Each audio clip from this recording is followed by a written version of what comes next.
First, just welcome back. Some of you have never seen me present, which is kind of funny because other people have seen me present way too many times. You'll see they'll fall asleep in a little while. They've seen it so often. I wanted to start out because it's been a while. I've got a couple announcements. So the first thing I wanted to announce, and I have some slides here, is that we have some new team members since COVID got started. And so if you haven't seen the team, now you may be interacting with some of these folks, I wanted to update you. So the first person on the left is, where is she in the room? Oh, really? There's Lindsay, everybody. Lindsay joined us in January of this year, and so she is the newest team member for a little bit. I wrote down a couple of notes about everybody so you get to know a little bit about them. She graduated top honors magna cum laude from ECU with a Bachelor in Fine Arts in Theater. So there's a theater theme in a little while, so you'll hear that again. She actually went on to Disney, worked for Disney for a while, decided to come to Wilmington, work in the hospitality area for a while. I know some of you have been here also, she worked for WHQR for a little bit. She worked at the foundation board at Cape Fear Community College where I was a board member, but after I was not on the board anymore. And then we were lucky enough to get her in January. So you probably, if you've called the office or you've come into the office, you've probably seen Lindsay or talked to Lindsay because she's the first person answering the phone and greet you when you come in. She's also working on her it's digital graphic arts or graphic design certification as well. So she actually helps on our marketing efforts and some of the design stuff that we do, and she also helps with client meetings where she'll probably reach out to you for scheduling. She also reaches out to gather information and stuff like that. So that's Lindsay. Welcome, Lindsay. And then we've got Davis Bird, who's way in the back there. Many of you may know Davis because he interned with us for 11 months, which is probably like the longest internship you can have. And we hired him in May when he graduated with the same degree as I did from UNCW in finance. So did John. So did the other John, that we'll talk about in a second. And so he is a financial planning associate with us. And I'll talk a little bit about that, but basically he's on our fast track program to be a CFP as well. I didn't tell him I was going to do this, but I tell everybody about this. So sorry, Davis, but I'm going to read that one paragraph from your cover letter. So when he was applying for this job, I always tell people it's the best cover letter I've ever read. So I'm going to read you this as one from his cover letter. From a personal perspective, my desire to become a financial planner stems from an understanding of the importance of responsible money management and a wish to share that understanding with others for their benefit. I have seen both the rewards of good stewardship and the consequences of those who are negligent, and I want to do everything I can to help people reap the former. Additionally, I have always been a forward-thinking individual, motivated by visions of a better tomorrow for myself and those around me. When the present becomes uncertain or frustrating, the bigger picture inspires me to push forward. Similarly, a good financial planner remains focused on the long-term goals of a client in the face of short-term volatility. When fear obstructs rationality and a client loses sight of their long-term plan, a financial planner peers over their horizon and reminds the client of the bigger picture. My tendency to perceive what is today through the lens of what will be tomorrow will allow me to bring hope to clients in times of uncertainty and energize them to stay the course.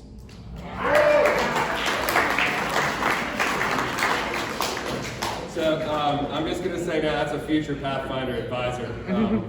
So how about that, huh? So that's Davis.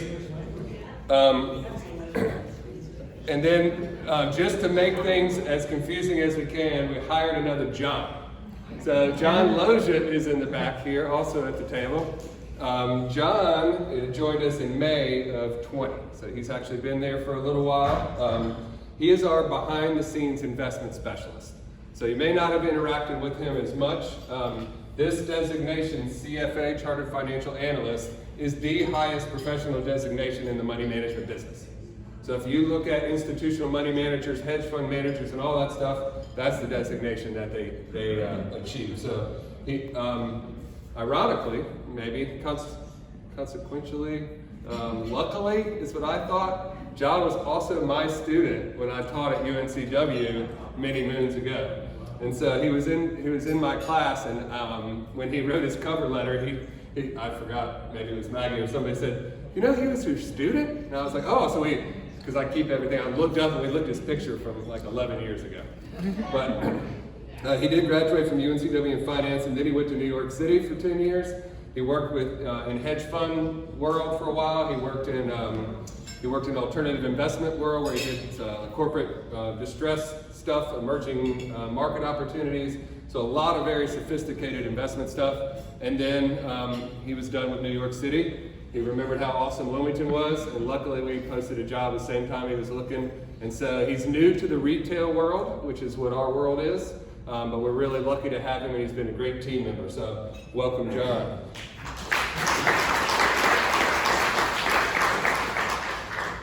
I know this stuff's more fun than the economic stuff, so bear with me. I got a couple more announcements to go. So two more announcements. Everybody knows Kayla Johnson, so she's been with us. She just passed 3 years with us in June. And I just want to mention a couple of things that she's done since she started with us. So if you don't remember, she left a teaching career to come join us. She was teaching public school. She got all of her investment security licenses. She got her insurance licenses. She got an MBA from UNCW. And then this past month, she just passed her certified financial planner designation. So she is.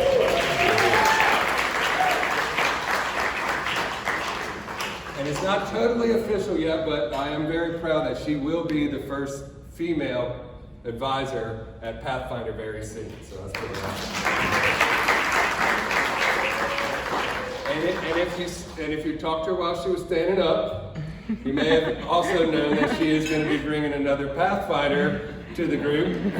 And so her and her husband Brad are expecting a baby boy in November, which is very exciting as well. And then last, there's this person on the right who is not here yet because he starts September 1st with us. But he just accepted a job that we offered him. Ross Allen's his name, and he'll be joining us. He replaced Adam, who is now working in corporate finance at Novant. Ross is already a CFP. He is an EA, which is accounting designation, and trust certification as well. He actually works at the State Employees Credit Union now, but he's moving back to Wilmington, also a UNCW graduate. All right, so let's talk a little bit about the economics and market for a bit. I do want to just mention that I will be using my slides a little heavier here. Didn't get as much time to practice as I wanted to, but I am very excited about this stuff, and as you know, I can sometimes go off on a tangent. For those who have never seen me present, if I start getting a little long-winded, it won't be unexpected. But I will try to keep it going fast and furious, and you can always ask me questions later or follow up tomorrow or whenever you want. So the title of this says The Great Reopening.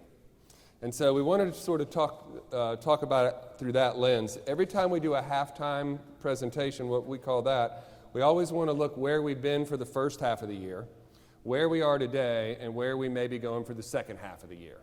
So that's always the theme that we have for our halftime event. By the way, that's all the disclosures. You have to read all those disclosures. So it's basically the key here is that we are fiduciaries. And so if we do anything, we're on the hook for it, right? So just know that. We are 100% fiduciary all the time. So the real disclosure there is I may change my opinion tomorrow based on the data that I read, or we may have a different opinion because everything is constantly changing. So that's really my disclosure. So I want to talk about, before we get going though, it's always good to make sure that your brains are working. I actually talked to one of our clients that retired in June yesterday, and she said, 3 things I've learned about being retired so far. 1, it's kind of difficult being completely free. I don't know what to do with myself yet. Number 2 was, it's weird to not be around as many people. So she worked at Duke University. So she was used to being around a lot of people, and even virtual, she was with a lot of people. She goes, so that's kind of a transition. And then last, she said, I don't know if I'm using my brain quite as much as I did before. And I said, well, you'll get there. You've only been retired for a month. You'll figure a lot of stuff out coming forward. But it made me think we should warm up your brain as well, too, because I know there's a lot of retirees in here. So I want to make sure you were using it right. So the first here, the quiz, is going to be, again, my theater theme. Prior to the pandemic, openings and reopenings were a commonplace occurrence on Broadway. You don't have to be a theater major like Lindsay. You don't have to be a theater buff to get some of these correctly. So let's ask you a few questions. On Broadway, rows of seats are designating using letters of the alphabet. Which letter is not included in theaters on Broadway? Where? Eyes? I'm hearing some eyes. Yeah. So it is the letter I. Elevators and hotels often exclude the number 13 because some people believe it was bad luck. On Broadway, a letter of the alphabet, I looked like the number 1. And so people would buy tickets, and they actually ended up at some points going fisticuffs over their seats because they were wondering why someone was sitting in the front row. That was their seat instead of row 9 or whatever it was. So, all right, another one here. Which of these athletes did not appear in a Broadway show? So you remember Broadway Joe, right? Joe Namath. He was a mutineer in the Kane Mutiny Court Martial. I don't know if anybody saw that or not, but all but one of these performed. Anybody have any guesses? You're correct. It is Aaron Rodgers. But did anybody see him on Jeopardy recently? It was on Jeopardy, so he may be getting close to Broadway. We'll have to see. And of course, these are the other folks. 4-time All-Pro NFL quarterback Osamuga debuted a Soldier's Play right before COVID hit. I don't know if anybody knew that. Gymnast Dominique Dawes played in Greece, and then Eddie George played Billy Flynn in Chicago. So those are pretty interesting ones. Which Broadway show has been the biggest moneymaker of all time? And here's a hint. Its director was the first woman in Broadway history to win the Tony Award for Best Director of a Musical. When Broadway closed for COVID-19, the honor of highest grossing show was The Lion King, taking about $1.4 billion on Broadway, and far more when you combine the film with the actual production as well, too. All right, I think I got one more here. There are 41 Broadway theaters.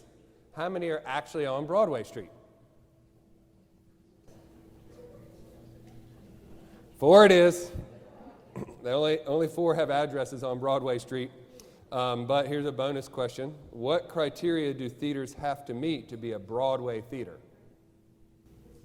It must have 500 or more seats. And it has to be located in a district in New York City to be classified that. And then does anybody know if they're smaller, what are they called? Off-Broadway, right? All right, so let's talk a little bit about where we've been so far in 2021. So we've dubbed the first half of the year the Great Reopening. In some ways, the reopening of America is like the opening of this Broadway show, right? So we think about that. There's pent-up demand everywhere. We've seen a lot of it, from concerts to shopping to a lot, and I'll talk some more about that. But I think more importantly is that I think we were worried if this was a sustainable recovery. And at this point, it's the Great Reopening because it has proven to be a sustained recovery versus where we thought we were last year. So I would say there's probably people that worry that it's not going to go as planned, though. So we have to sort of take a look at what could make this happen. So first, not a surprise, steady vaccination rollout. So because the COVID vaccines came out and there was a steady rollout, they did help bend the curve despite the rise of the variants. And obviously, right now we're dealing with the Delta variant. So I wanted to kind of talk a little bit about that, bending the curve a bit. And it may be difficult to see this, but I'll kind of tell you what it is. So it dropped from a peak of 250,000 a day in early January to about 12,005 at the end of June. Now, it has risen this month, but I did, just to give you a perspective of where it was, 250,000 to 12,500. So we did bend the curve. However, this is a pandemic, which is not just the United States, it is the whole world, which if you're paying attention to the news, we're in better shape, we could still do better, but the rest of the world is still trying to play catch up with us. And it is a significant risk, obviously, to us as humans and the health, but also the economic recovery as well, too, because a lot of people, depend on the spending that goes along with being able to be free and walk around and get out your wallets.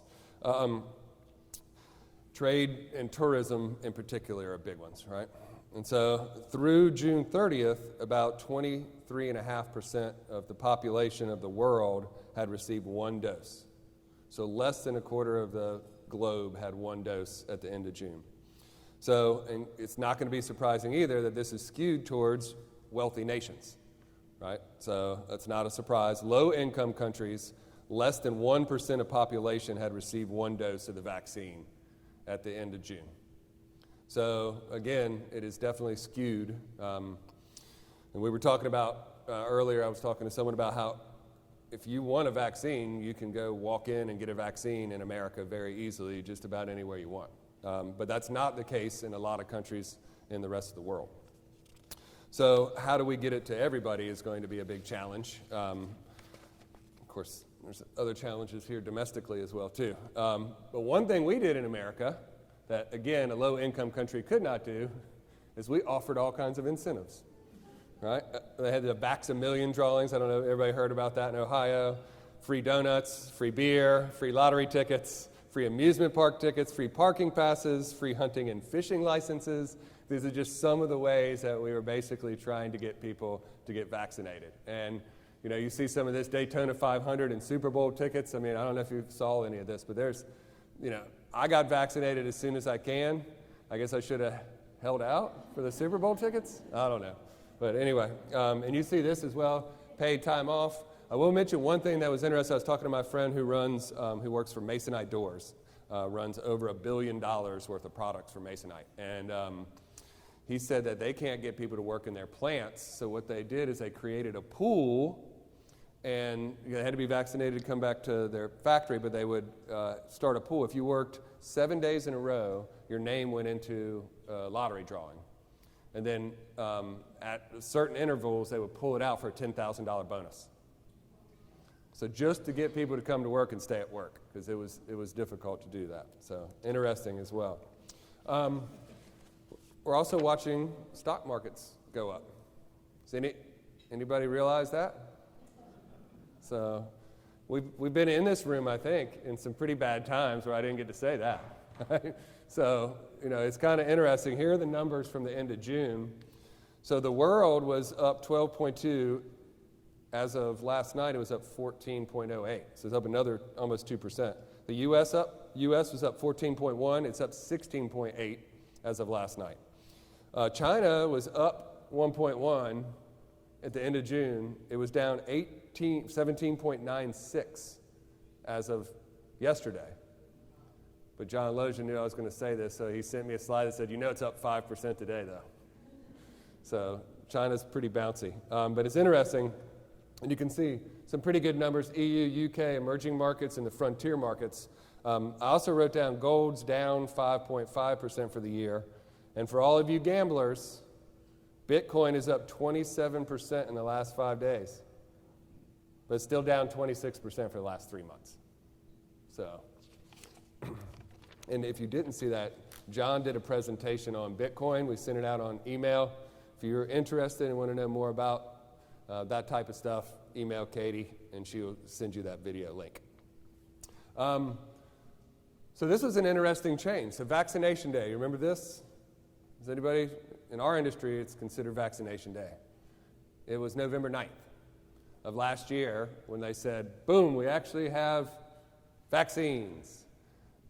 And this is really interesting. The tables turned in the investment world, and value stocks started recovering. And they have since beaten growth stocks. Now, just to kind of think about what that is, growth stocks are the the names you think of like technology and healthcare, very innovative industries. Value stuff, financials, energy, more boring stuff. Right? So when you think about that, it really, the tides turn because the value stuff was much more dependent on the consumer than the growth side was, right? So we could stay at home and we could shop on Amazon, we could get on our Facebooks, we could get on our iPhones, we could do all kinds of things without having to go out into the world. But a lot of the other stuff, energy in particular, we need people out there to utilize energy and those kind of things. So it was interesting, and also small stocks benefited more than large company stocks. Why is that? Well, they were also hurt worse, but it's because when things start coming online, people anticipate, and I always give this example, if I'm buying a washing machine, somebody makes all the tiny little parts. Well, you get all the way down to the guy who makes the screws, right? And he's this tiny little company where he has one customer. And if that customer's doing good, he's in business. And if his customer's not doing well, then he's out of business. And so small companies really start to recover when we have an economic turn. So I think it's pretty interesting. So this November 9th, this vaccination day was really a turning point, and we've seen that continue. And I'll talk a little bit more about where we are today. But it was basically under the assumption that these vaccines were going to help drive economic recovery. As uncertainty about inflation, tax reform, and possibility of a misstep by the Fed increased during the second quarter, growth stocks did come back this past quarter, though. So we did see some recovery in growth stocks for some of those reasons. And we're seeing a little bit of that so far in July due to the Delta variant as well in the COVID. So here's another interesting thing that happened in the first half of the year. More than a dozen of the roughly 40 companies in the U.S. blue chip S&P 500 that had suspended their dividend in 2020 resumed it by the end of May of this year. So a lot of companies, if you're worried about making money, you can't pay your dividend anymore. And so they cut their dividends, and now they've restated their dividends. And so dividends are once again coming back. And I think it's interesting because dividends were always seen as the safe place. Buy a stock that has a dividend, you'll feel safe, right? Until COVID hit. And then you needed all those tech companies that don't pay dividends. So we've seen that recover, and thankfully we've also seen dividends start to recover as well too. So those are typically more cyclical type stocks that really benefit from the economic recovery. Earnings growth. Companies are making money, right? It's been robust. Earnings recovered rapidly in the first quarter of this year, growing 53%. It's a pretty strong recovery. Only 23.7% growth was expected at the beginning of the quarter. It's almost double the rate of growth. Tonight, Facebook, PayPal, Pfizer, Thermo Fisher that bought PPD, McDonald's are just some of the companies announcing earnings for the second quarter. And as of 2 days ago, 88% of companies that had announced earnings were beating expectations. The first quarter was the highest number that we'd ever seen since FactSet started tracking these numbers. So really beating expectations, over 90% of companies beat expectations. So that's why you saw stock market continuing to rally, right? Earnings were just beating all expectations. But with that said, valuations rose as well too. And so despite these strong earnings, PE ratios remain relatively high. So what the price to earnings, right? How much are we paying for each dollar of earning that a company has? And the Case-Shiller PE ratio is an inflation-adjusted 10-year number. And so, some people challenge it, but Shiller himself says, well, if the reasons that you say it doesn't work were valid, then the rest of the world would also show these things. So far, it's a pretty good argument. I just say we always show this one at this presentation. It basically is saying stocks are expensive. That's the quick version of it. And it's hard to see it, I'm sure, certainly in the back. But this little blue line here, that's 2,000, that's 81, that's 29. So it's a long scale. It's pretty high valuations right now. Stocks do not look cheap. So I want to mention there's two parts of that. There's price and there's earnings. So I'll talk more about that. It can run for a very long time, but it is something that we are watching very closely. Another item that's happened this year, actually, and last year, we've had $5.3 trillion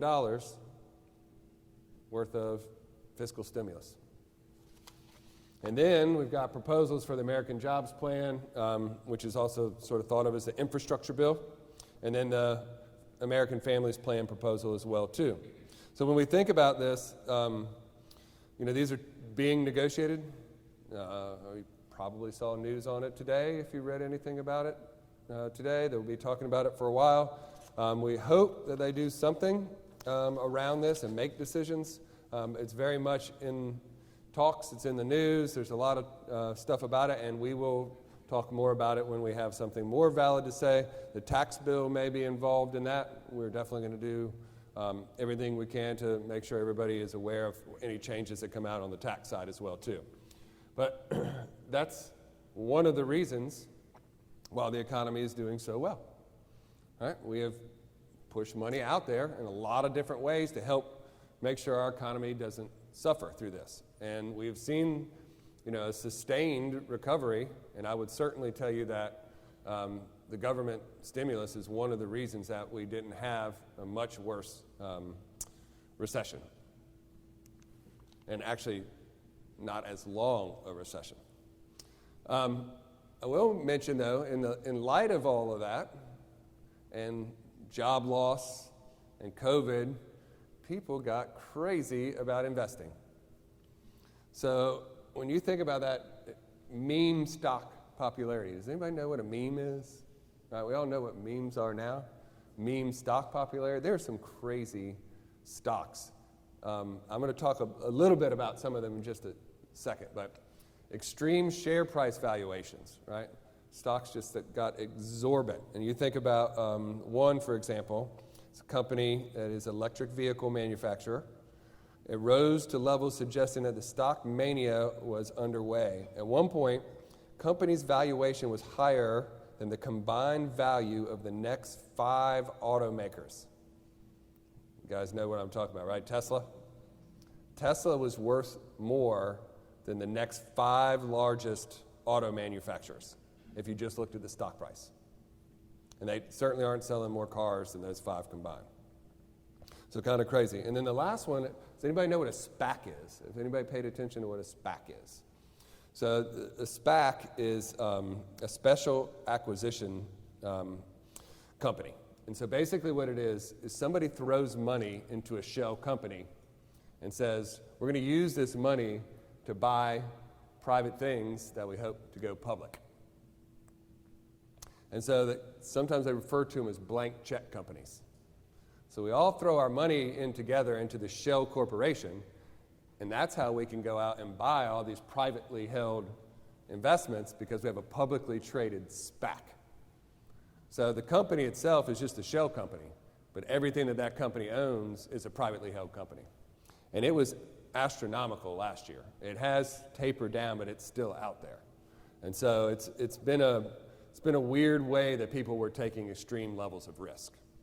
And so I got a couple slides from one of our mutual fund companies that I really thought was interesting. So this first one, kind of talking about it, is not only were the sophisticated people drawing up SPACs and doing all this stuff, but retail trading was absolutely astronomical too. Do you know how many trades on the average day in the stock market are from retail traders? Anybody want to take a guess? What percentage? 9. Of all the trading that's done, only 9% are from retail investors. The other, obviously 91, are institutions and funds and big stuff that can really move the market. Guess what happened in 2020? 25% of trades were done by individual investors. That means everybody was sitting at home, not working, buying a bunch of stocks online, right? Why was that? Well, there's a lot of reasons. Everybody was advertising 0 commissions. They're stuck at home. There's no sports to watch, right? Nothing to do. They all had higher savings, and they're watching the market go up. Why wouldn't they jump in, right? You guys heard about some of these? Hertz skyrockets 825% since filing for bankruptcy. Sounds like a great investment. I love this one. Elon Musk told his followers to use Signal, leading to an 1,100% surge in an unrelated stock with a similar name. Signal that he was talking about is basically technology that was not publicly traded. The Signal that went up, it was a healthcare stock out of Texas.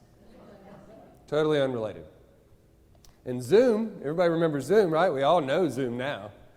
Right? Zoom, Z-O-O-M, was not the Zoom that everybody was using. So the other Zoom, that is not the video software, skyrocketed. They actually had to halt trading because so many people were driving the stock price up. People didn't even know what they were buying. Didn't even know what they were buying. Now here's an interesting one, and continuing this theme here, 47% of companies in the Russell 2000 index don't make any money. Russell 2000 is the small cap index for our stock market. Almost half of those companies do not make a profit. 24% of the 1,000 largest companies don't make money. Now, if you're a business owner, and there's a couple in here, or were, it's nice to run in the red, right? Because you don't have to pay taxes, right? Everybody likes to show that. So there's a lot of different ways. So there could be some very big companies that aren't showing profits. But generally speaking, this isn't it. The stock prices, and you look at that, stock prices going up based on that surge at the end is people buying companies that don't make money. So that's the percentage of non-earners at record highs. That last little blip there. Risk taking. It's kind of hard to see as well too, but I'll kind of give you the way it goes. We could basically say companies that are leveraged or junk stocks. From 1995 to 2019, companies with positive earnings grew 11%. Companies with negative earnings only grew 5%. That makes sense, right? Good companies grow more than twice as fast. How about last year? Negative earnings went up 49%. Positive earnings up 8%. Bankruptcy risk. So these are companies that have really high debt levels. 1995 to 2019, 7%, 11%. Last year, 45% returns on their stock, even though they were borderline bankrupt. So people, if you were wondering why we didn't invest in a lot of that stuff for you, now you know. We don't buy garbage. So it's not what we do. So there's getting a little detail there, but this is an interesting one. The second biggest junk rally, so when bad stocks it's ever been, the 3 other big junk rallies in the past 25 years have been great times to buy stable stocks. And so if you thought last year maybe the portfolio wasn't doing as good, it was recovering, right? But this year, it's like, wow, why is my portfolio doing so much better this year than I expected? And a lot of the reason is because quality is back, right? High quality has come in. And when did it happen? Well, it came February 9th of this year. It was almost like vaccination day for value and growth. February 9th, there was a switch. Now this, we don't have all the data here, but from March 23rd, which was the bottom of COVID, until February 9th, the junk stocks had 196% performance versus 115 for high quality companies. But since then, it was negative 11 until the end of March. Actually, the right side's much more positive now. That means a 10% differential. So in other words, don't buy a bunch of junk. But it's just amazing to think that. Retail investors driving a lot of this. Now some people were speculating and getting crazy, and other people were actually thinking about things like climate change. And so to talk a little bit about this, the economist in May said, green stocks are no longer the preserve of niche sustainable funds. Conventional funds have piled in. Many investors draw comparisons between clean energy today and tech at the turn of the century, both in terms of the signs of froth and the emergence of an industry with big structural effects on our economy. So another way of saying this is tech was going to revolutionize and change everything, and stocks went crazy. We remember, right? Y2K, the tech rally, all that stuff. Well, guess what? Technology has basically made its way into every part of our lives now. So if you look back 21 years and you say, oh no, here's the tech bubble, it's all going to blow up. Technology is here, it's here to stay, there's great innovation, there's great companies that make money, but back then, it was a free-for-all. Stocks were all kinds of new stocks all the time, stuff going up through the roof. That's what we're seeing today as well, too. We saw it last year a lot. And so we've got to be careful when we're thinking about that. You can find a stock that did 50% in the last 3 months, but you probably don't want to own it, right? Because in the long run, it's probably chasing something. There's a lot of speculation out there. So this is basically saying that, take that, forget about tech, but now let's talk about environmental, clean energy, water, solar. Watch some of these stocks that's just soared, right? Now, last couple months, they've come back down to earth. But that's the idea that I do believe clean energy is here to stay. I don't know that buying clean energy stocks at extremely high prices is the best thing to do. And so it's one of those things. And I can go through all of them. There's technology was big. Marijuana stocks, medicinal marijuana had started. There's all these different things that come out. They're probably all here to stay. There's only going to be a couple of them that turn into the dominant stocks that are going to be good over the next 20 years. And by the way, if you own the index, you're going to own the ones who win. Because the ones who win stay in the index. And they keep going up as their market capitalization goes up. So it doesn't have to be difficult. You don't have to roll the dice on one to get the best one and find out you got the wrong one. You can just buy the index and you get all the ones that did really well over the next 20 years. But I do think it's an interesting area. We'll talk more and more about it. I'm going to talk a little bit later in the presentation as well. And of course, we also have to talk about interest rates in the bond market as well. The 10-year Treasury yield almost doubled during the first quarter, even though the Fed's fund rate remained unchanged. In other words, Treasury yield was coming back up. Both bond investors were anticipating the Fed would raise rates to head off inflation. But they didn't. However, when the economic data was weaker in April, particularly with the employment numbers, in May also, the bond market experienced some uncertainty and yields leveled off. And if you look at it this month, they're actually dropped back down. The rates have gone back down to the tune of this. I was helping a client yesterday decide between a 15 and a 20-year mortgage. 1.75% for a 15-year, 2.375 for a 20. It's pretty good, right? And if you didn't know, they also increased jumbo limits, right? So now a jumbo loan, when they increase your rate by 0.25%, doesn't start till over $500,000 in North Carolina. So a traditional loan is $500,000. So there's some of you in this room, when you're thinking about buying your first house, you weren't thinking about $500,000 of traditional mortgage at 2.75%, I bet. Right?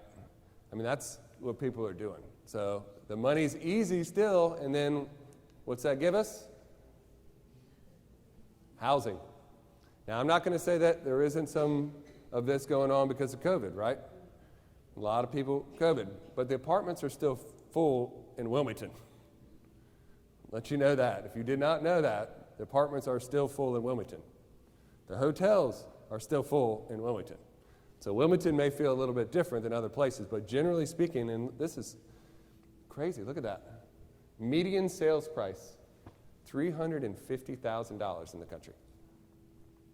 And that's up 23% year over year. So why is that? Well, there's a lot of different reasons. One, you could talk about the inventory was low, right, when the demand changed. But here's one of the reasons. Cities have experienced slower population growth anyway over the last 5-10 years. But during the pandemic, 1/3 of cities with populations of 250,000 or more experienced their slowest population growth in the last decade. And then some of the biggest, you can see them here in New York, LA, San Jose, and Philly and Chicago, they saw their populations decline. And again, that's mostly going to be driven by the pandemic. In some cases, Americans who were untethered from offices moved to suburban or vacation homes. I've got some realtor friends in town who have sold houses to people who have never stepped foot in Wilmington. Never stepped foot, but bought a house, sight unseen, just to get down here. And of course, that builds a couple of different things in here. So rent declined in New York City and other expensive urban centers during the pandemic.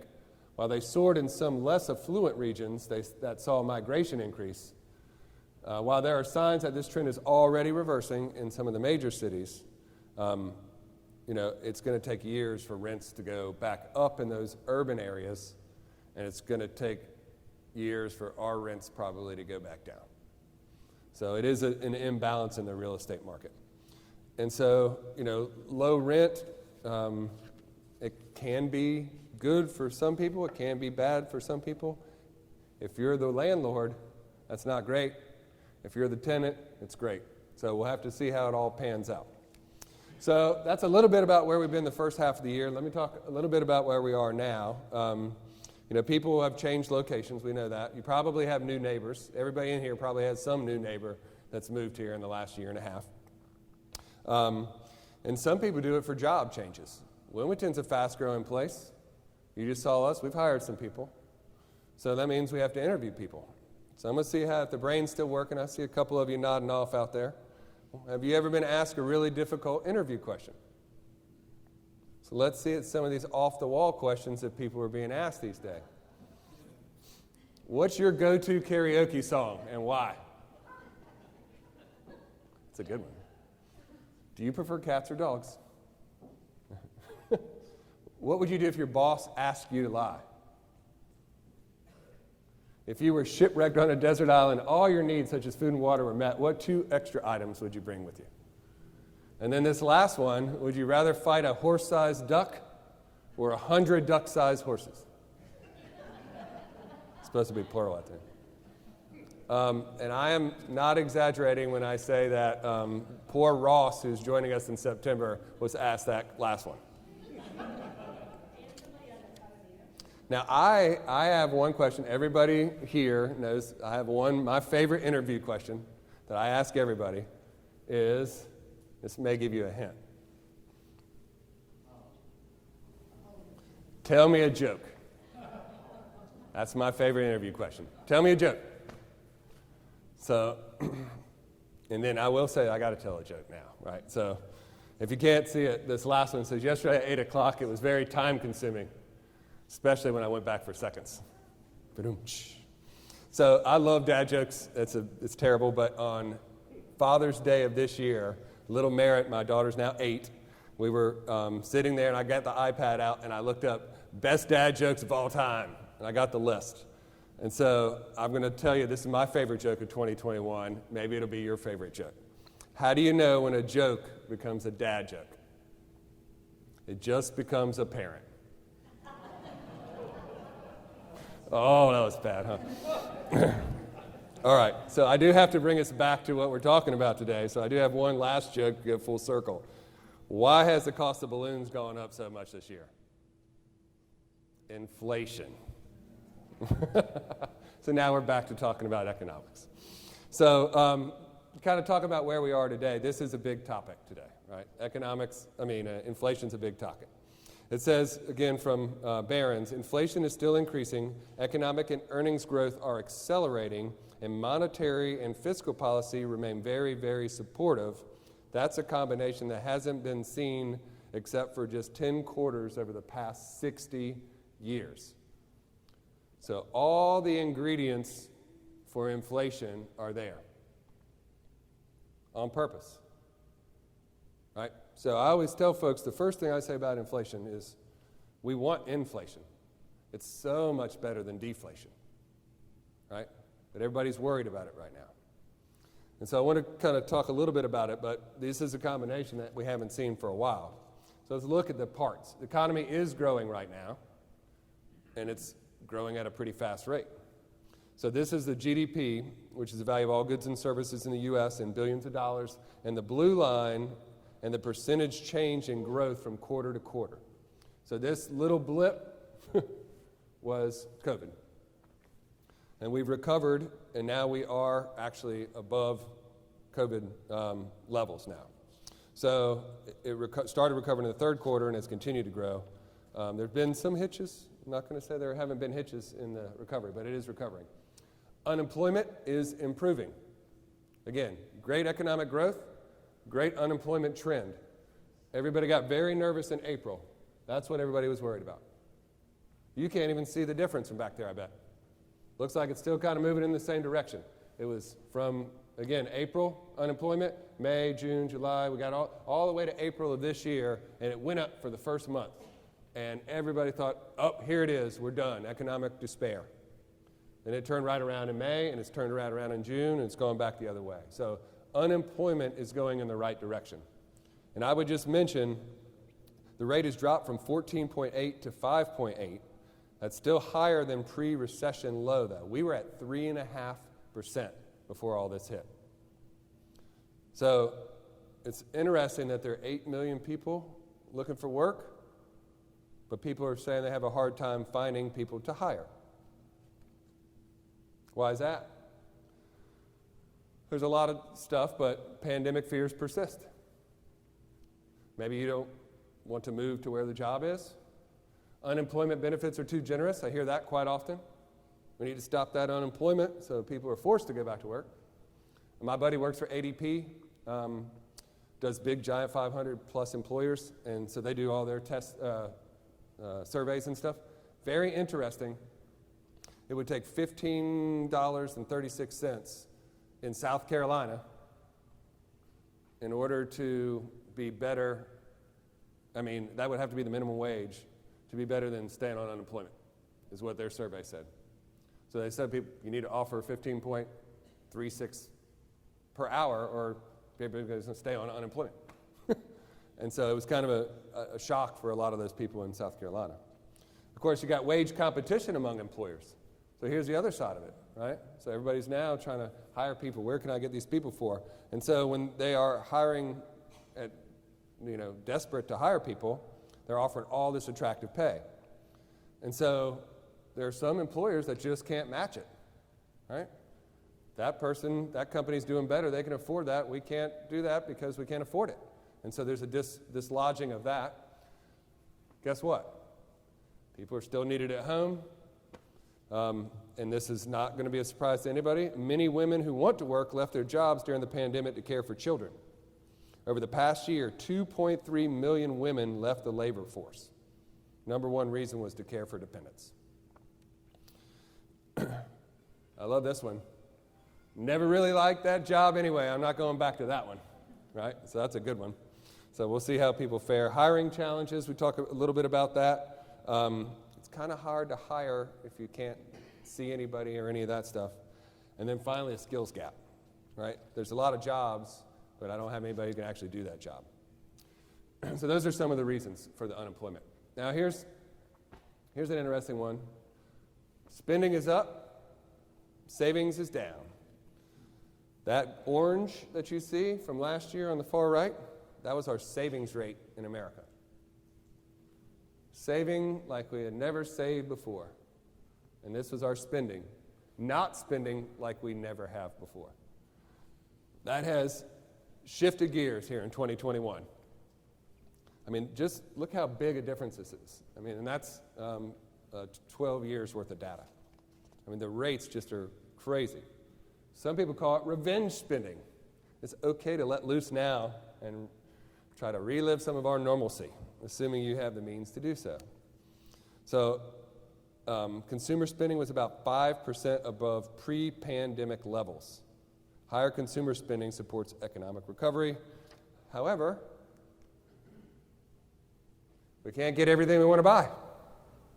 Has anybody had trouble buying anything this year? I mean, if you try to buy furniture, try to buy a car, there's all kinds of stuff.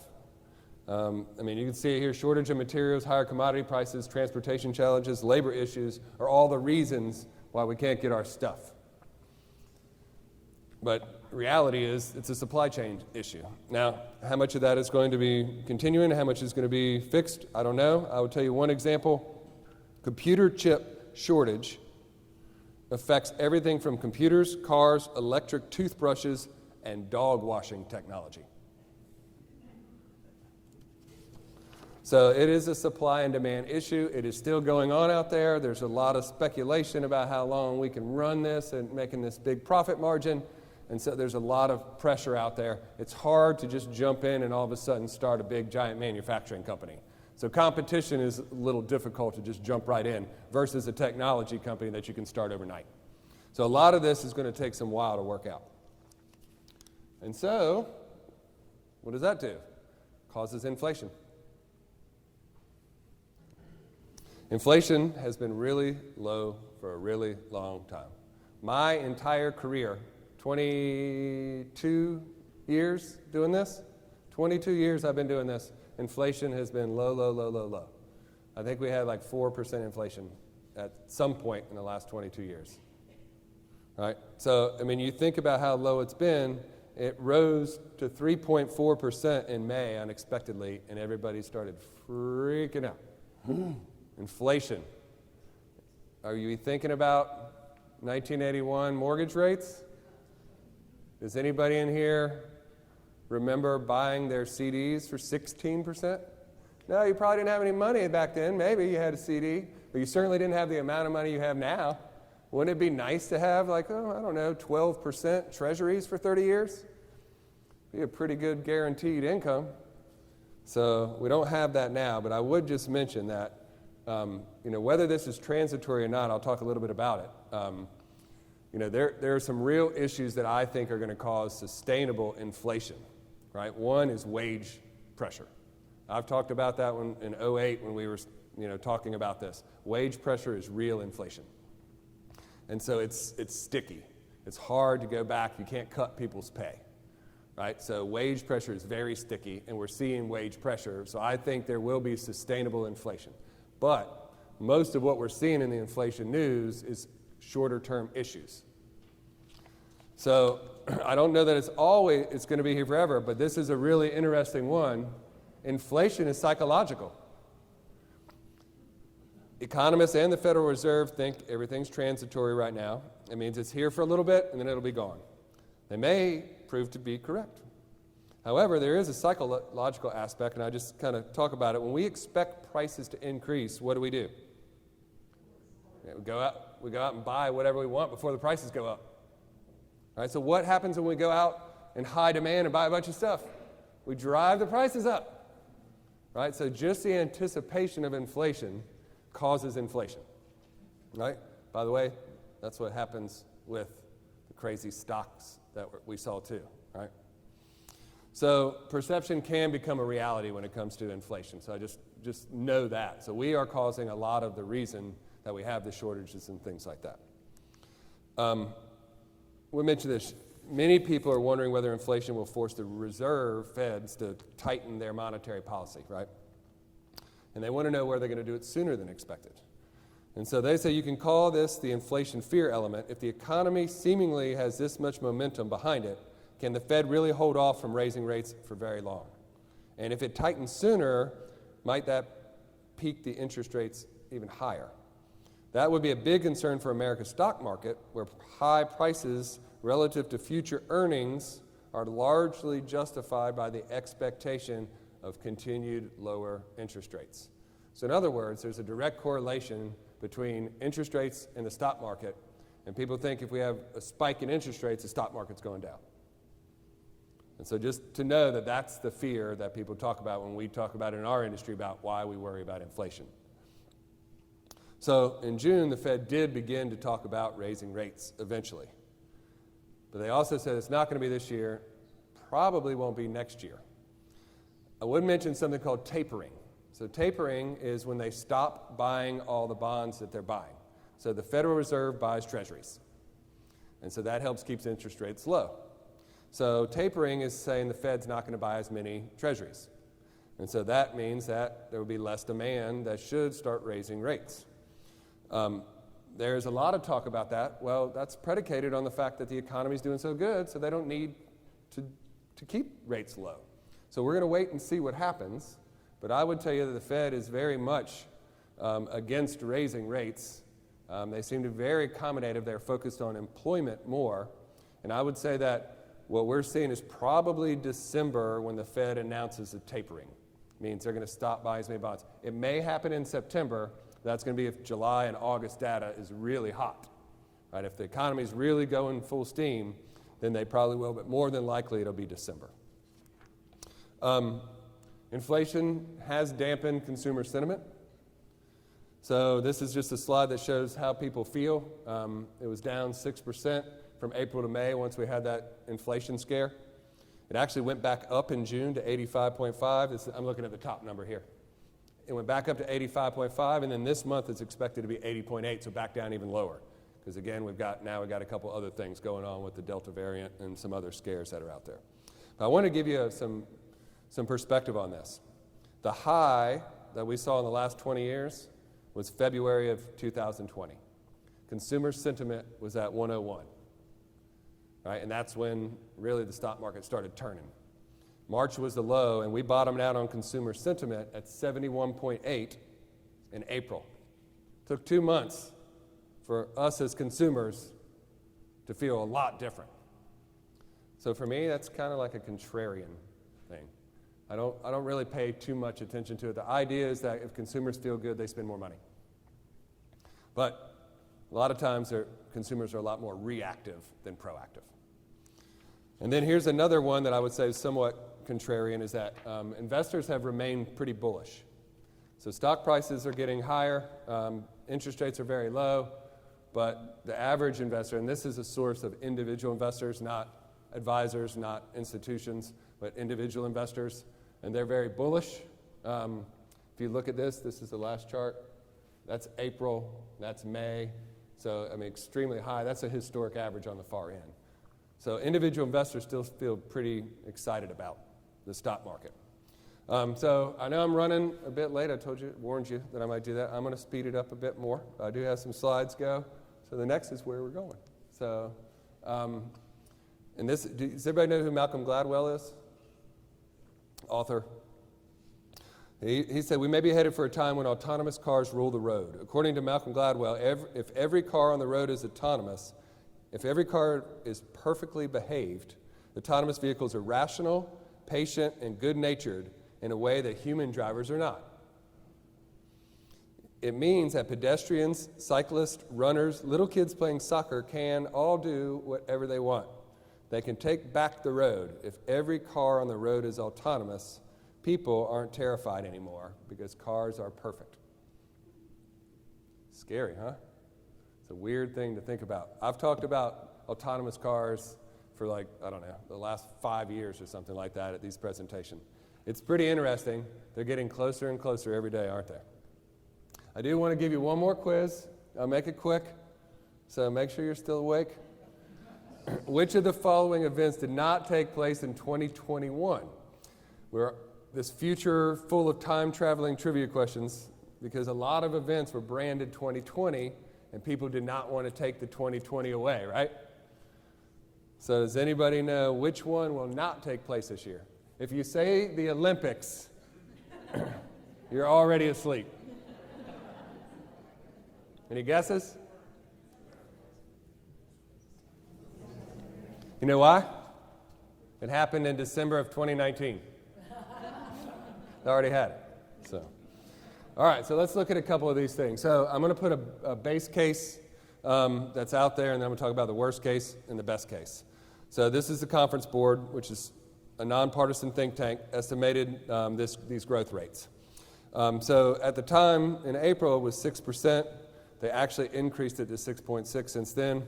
They also published these worst case and best cases, and the pessimistic scenario that they assumed, as you can see here across the board, vaccines-resistant mutations result in a wave of new coronavirus cases, particularly in Q4 of this year. The production and distribution of vaccine is disrupted somehow while mutations render them ineffective, right? So the ones that people are getting don't work. The Federal Reserve signals earlier than expected rate increases. Again, we talked a little bit about that. Unexpected is a word. Unemployment deteriorates. Everybody's worried about that. Consumption recovery stagnates. we all quit spending money. And then the stock market correction hurts consumer and business confidence. So then if the stock market goes down, all of a sudden we don't feel as good about spending, either as a business or as individuals. So that gives us a 5.5% growth rate. That doesn't sound too bad, does it? Especially when we were running for 15 years at sub 3%, right? But this is a recovery. Right? Vanguard, I read Vanguard's mid-year outlook a week or so ago. They estimate 7% for the year. So let's look at the best case here that they put together. 7.4. So again, this is from their April report, but new cases fall dramatically in May and June, which actually they did. May and June, the cases were dropping drastically. Unfortunately, on Independence Day, there's another magical day, since July 4th, they've been going back the other way. So that's a little bit of a negative sign. Most social distancing policies are eliminated before the summer. If you didn't hear, that kind of got reversed. Yesterday, the CDC recommended that kids wear masks for the upcoming school year, and in low vaccinated areas, even fully vaccinated people need to start wearing masks again indoors. Again, this is also assuming that vaccines are available on demand, which pretty much is the exception in America, but certainly not around the world. We've got the new administration's $2.3 trillion infrastructure and tax plan. So there's assumption in there, again, best case scenario, that more government stimulus is going to help spur more growth. The economic effects of the plan are actually felt this year. So whatever they do get passed, we actually get to see the effects of it. And then the final one says there's faster than expected improvements in labor markets and consumption. So there's still a really good chance of that one as well, too. But that's not the only things that are out there. We do have to worry about geopolitical risks. So thinking about things that could happen. Trade tensions with China are very high, as you know. We have a different administration, but we still don't like China very much. And this is bipartisan. So we basically have taken a stance on this. The future is really murky because these two countries are very highly dependent, which I've talked about before. But technology decoupling is considered to be a significant risk by some investment groups. In other words, that we're less and less connected through technology. And that's actually considered a risk, particularly to the stock market. Relations between Taiwan and China, it's interesting, but in particular I mentioned the chips. Taiwan is the world's top manufacturer of semiconductors. And so that could disrupt a lot of things, the supply chains. Here's an interesting one with Russia. Russia has long dominated the northern route for shipping. And so it's pretty frozen, but essentially with the warming of the Arctic, shipping lanes are getting bigger up there. But Russia still controls that. So you still have to ask permission to go through there. So we'll see. Is that going to start being something geopolitical? I don't know if anybody's flown across the world, but a lot of times you fly over the North Pole, right? You go over the world because it's quicker to go that way. Same thing with ships, right? The Earth is smaller at the top. Cyber attacks. So we heard it, the pipeline, right? We all ran out and got gas. Meat producers was another one that we had earlier this year with cyber attacks. I have a friend here in town who's a business owner. He owns Coastal Beverage, the beer distributor. Right beside him is Empire, which is also a beer distributor, and they got hit by a cyber attack this year here in Wilmington. Right? Is it this year or last year? Anyway, it was a week before 4th of July. You like to sell beer? 4th of July is a good time to sell beer. America loves beer on Independence Day. And they were hit by a cyber attack where somebody was asking them for money to get their stuff reopened. And then vaccine availability in emerging countries remains low, which can obviously cause a strain of things. I told you, I mentioned a little bit about this. I'm not going to start too much on this this time around, but this is becoming more and more of a focus. So these are ways that people are deciding to invest. We call it ESG, environmental, social, and governance investing. There aren't a lot of things out there to invest in. We do utilize portfolios that have some of this stuff. If you're interested in more, let me know. We'll probably do more presentations on this in the future. It's something that John Loge has been researching, and we're going to continue to research more. There just isn't a lot of availability of stuff, and there isn't standardized rating systems. Growth can be affected by debt, too. And so this is an interesting one. It's old, but the Bank of International Settlements says that once your debt to GDP exceeds 85%, it starts to become a drag on the economy. At the end of the first quarter, our national debt was 127% of our GDP. So it is something that we need to watch. I'll say this tongue-in-cheek. Everybody always says we got to help out the grandkids. Well, how many generations have tried to help their grandkids? Right? So now, nobody's helping the grandkids yet. Right? We're still going the other way. But with that said, it's always a relative number. So I can talk about this all day long too. This isn't something that's probably going to affect most of us in this room. We need to be mindful of it if it starts to be a drag on our GDP.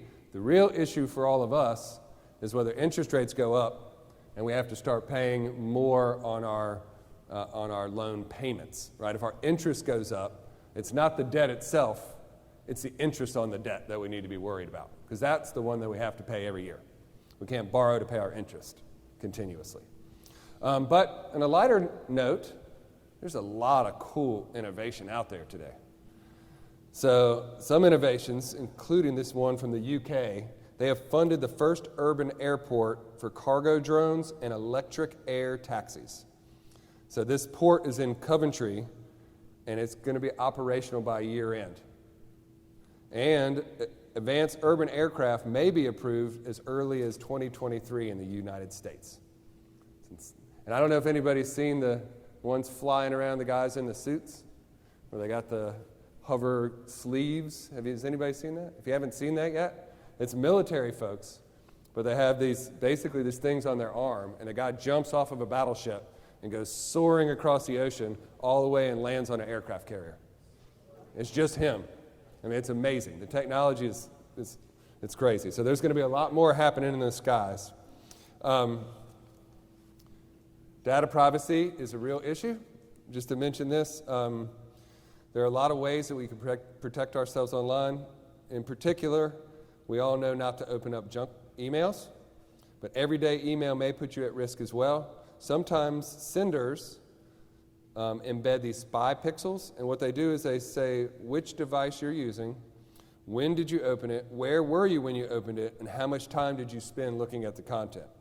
And I want to say that these are the ones that you probably signed up for. These are the ones you trust. Companies are doing this. So if those are the ones that you signed up for and you trust, and they're tracking you like crazy, imagine the bad stuff. So it is pretty amazing. I don't know that we can get away from it. I don't know what we're going to do with all this data yet, but it's out there. So there are ways that we can protect ourselves. We can buy software that does that. So now there's some other company trying to make a solution for it. I just wanted to mention data privacy is going to be a hot issue. You may have seen some of this in the Olympics so far, but robots. So robots are really becoming advanced these days. And in fact, there's already robots that work directly with children. They encourage reading and drawing and send them on missions meant to spur engagement with their adults, with their siblings, with their peer group. They write kind notes to your family members. They talk to their friends about their feelings. These are robots, essentially there. So I'm not saying that we're going to replace workers with robots, but boy, we've been talking about it for 30 or 40 years, haven't we? It's coming closer and closer every day. It's kind of interesting. I'm sick of Zoom. I'll probably be sick of a robot pretty quick too. I'm not going to do a show of hands, but we all know that electric cars are coming. And I would just mention that the biggest drawback has been charging, right? You cannot just hop in the car and drive from Wilmington to Barstow, California, and nonstop. It doesn't work that way. And when you stop, you have to stop for a long time to charge. But there is a company, it's an Israeli company, it's producing lithium-ion batteries that can fully charge in as little as 5 minutes. So it's literally the same amount of time to fill up a car with gas as it is to fill it up with electricity. So those things are coming. So here's another really interesting one I read about. So there are building materials that you can utilize in buildings that will recognize when there's structural cracks and things like that, and it'll basically start healing its own cracks. Other things that it can do is you can put in the building material itself can basically absorb toxins in the air. So there's some really cool, I guess you would call those chemistry items coming out through different products and things like that. And there's some that can glow on command, right? So you can basically have, you don't need a light fixture, just tell your wall to go ahead and light up for you. I got a little bit more, I promise I'm getting there. Hopefully I'm not boring you too much. But I do want to talk a little bit about what some of the industry professionals are saying, because this will give you a little bit of where we are going this year. We experienced the equivalent of 5 years of digital growth in 8 weeks of time. So we jumped from 2020 to 2025, right, in about 2 months. That's what it equates to. It was amazing. The bar is much higher now for any business to compete. They must compete digitally on a global level, not just a local one. Right, so everybody, its globalization happened a lot quicker because of technology. And so I would just also mention it takes capital to compete, and it takes, the more capital you have, the more likely you are to implement bigger technology quicker. So this is something that does favor bigger companies or people who can raise capital the fastest, which is part of the system of the investing. Another one here. Markets are forward-looking. They now have less to look forward to. If we're peaking at our GDP right now, or this year, then what lies into the future, right? So the scope for further upward revisions to forecast for stock market earnings has to be limited. The S&P index already trades at a high multiple. A lot of good news is already priced into risky assets. Lacking fresh influences to drive prices up, risky assets are now looking more vulnerable to declines. So again, prices are up, GDP is good. Can it keep going at this rate? And the answer is probably can't go 7% year after year from here. So it's going to be interesting how this unfolds. And I would just say high quality comes into play, or comes into mind first.